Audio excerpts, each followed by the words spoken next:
Hello, welcome to 5th Generation Hobby Shop. Magre-review tayo ng unit ni Sir Aaron Chua ng Ilocos Norte, sir. This is your unit, the WE 2011 High Kappa T-Rex Silver slide, black frame, airsoft gas blowback by WE. This is the box. Yan, WE brand High Kappa T-Rex. Made in Taiwan. Silver slide. Yan, silver slide. Okay, comes with number 12 green gas tank. Libre na po ito, and also comes with 0.20 grams 4,000 shots for free. Okay, so ito po yung mga kasama free. So if you want to avail this unit sa aming shop, may kasama na po siyang gas sa BB Spall package. Free shipping na rin po siya. Okay. Ngayon, bubuksan natin. Ito yung mga kasama, owner's manual, WE. Scan nyo lang yung code para sa instruction at sa explosion ng parts. Okay.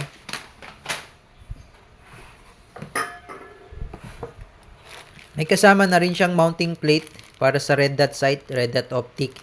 So in the future, kung gusto nyo lagyan ng red dot sight, red dot optic, kailangan nyo po itong mounting plate. And the unit, 2011 High Kappa T-Rex 5.1 by WE. Ayan, this is the unit, Sir Aaron Chua ng Ilocos. Ayan. So, 30 rounder capacity magazine, 30. Pero,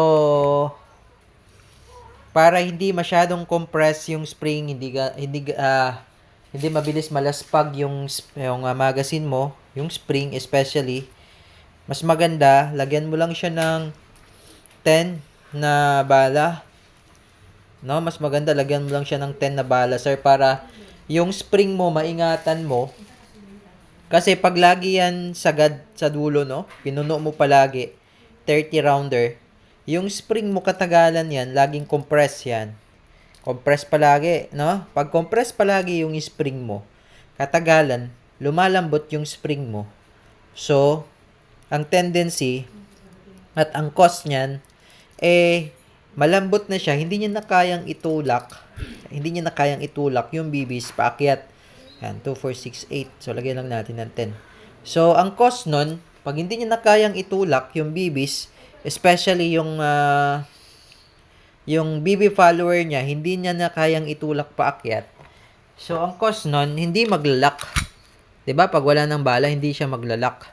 Hindi na siya, 'di ba, pag walang bala, maglalak siya. Ngayon, pag malambot na yung spring mo, hindi na siya maglalak kasi itong slide release, hindi niya na kayang itulak paakyat.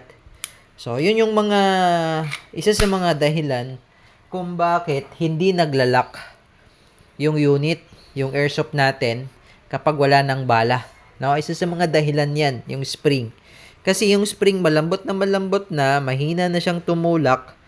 So, mahina na siyang itulak or mahina na siyang tumulak dito sa slide release. No? Yung slide release. Yung BB follower, hindi niya na matutulak yung slide release kasi malambot na yung spring. Kaya dito pa lang, bago pa lang unit mo, mas maganda, sir, kung hindi mo siya pupunuin lagi. Yan. O, mas maganda talaga kung hindi siya puno yung bala. Kung 30 rounder siya, wag mo siya isagad sa 30. Mas maganda nga, 10 lang eh. Yan, 10 lang or 15. Okay na yun para yung spring mo hindi compress. Okay? Ngayon, sa paglalagay naman ng gas, inverted position lang. Especially sa mga newbie, lagi namin sinasabi, tinuturo sa mga newbie, pag nagkakarga ng gas, pag ganito, no? Nasa ilalim yung magazine mo, nasa ibabaw naman yung gas. Okay? Para yung liquefied form na gas, papasok yun dun sa loob. Yan. Then, 3 segundo lang. Wag mo rin siyang dadamihan. Kasi pag madami rin yung gas, mag-overcharge. Hindi rin maganda sa ating internals yun. Hindi maganda sa internals ng ating airsoft. Lalo na sa ating piston. Yan, hindi rin maganda yung yung gas.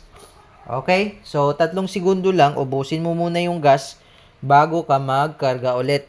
Ngayon, itong magazine, Kapag continuous yung gamit, lalamig to dahil sa gas.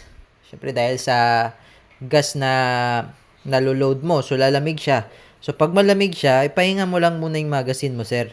Kasi pag sobrang lamig yung magazine mo, hihina din yung blowback dahil sa sobrang lamig yung magazine. Okay? So mas maganda may extra mag ka para kung gusto mong tuloy-tuloy yung gamit, palit-palit lang, at least yung isa nakapagpahinga.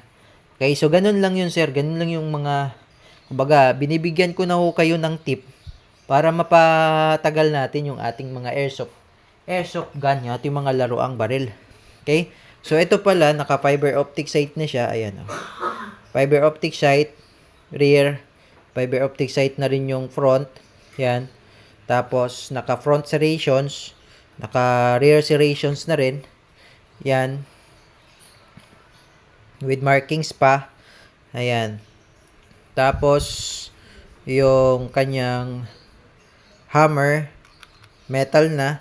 Pati yung trigger niya, metal din. Okay? Etong lower frame niya, ito, metal to. Ito.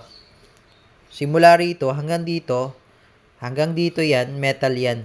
Pero itong grip niya, ito, mula rito hanggang dito, plastic lang po yan, polymer grip. Kaya po si T-Rex is not a full metal, no?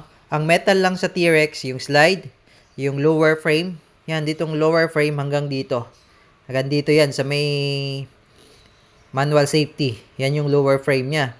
Ngayon, itong trigger guard, yan, trigger guard, tsaka itong grip, plastic lang po yan. Okay?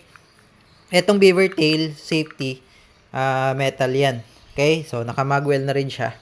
Yan, naka-magwell. Ambidextrous na rin yung safety niya.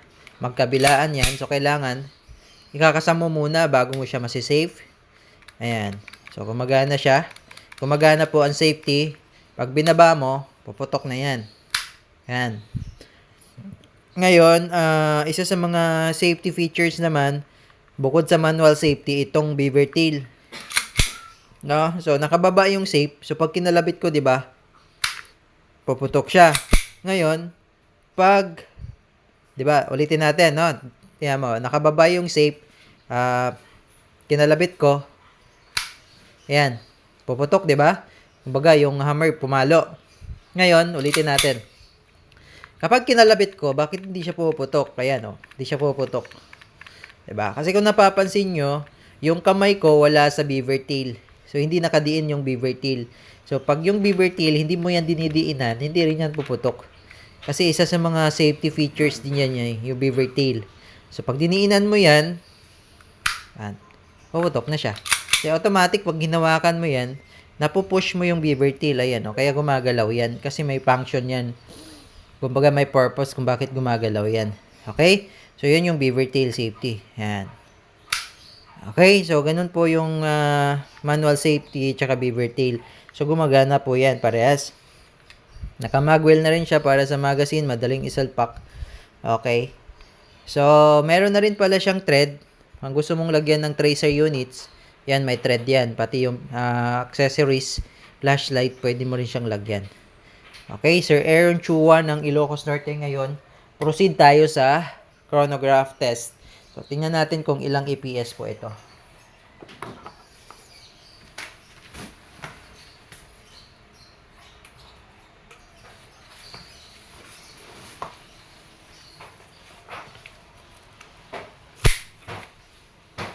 Okay, so now, let's proceed to EPS, chronograph testing. Firing. 357.5. 357.5. Tingnan natin. Ayan. 357.5 EPS. Okay? So, ngayon, proceed na tayo sa shooting test. Shooting test tayo, sir. Sir Aaron, proceed tayo. Shooting test tayo, sir. Ayan, this is your 2011 High Kappa T-Rex by WE. Semi-automatic pistol. Okay, firing tayo. Firing!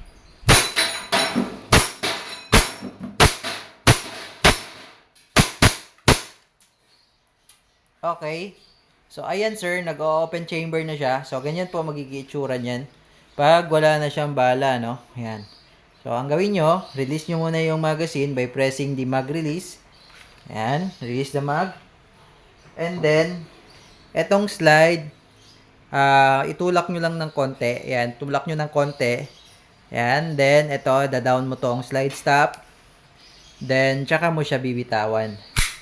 Okay, ginagawa natin yon para yung nuts dito sa may slide yan, hindi agad mapudpud yan. Okay, so, yun ang gawin nyo po. Gayahin nyo po itong video. Okay, then, hammer down.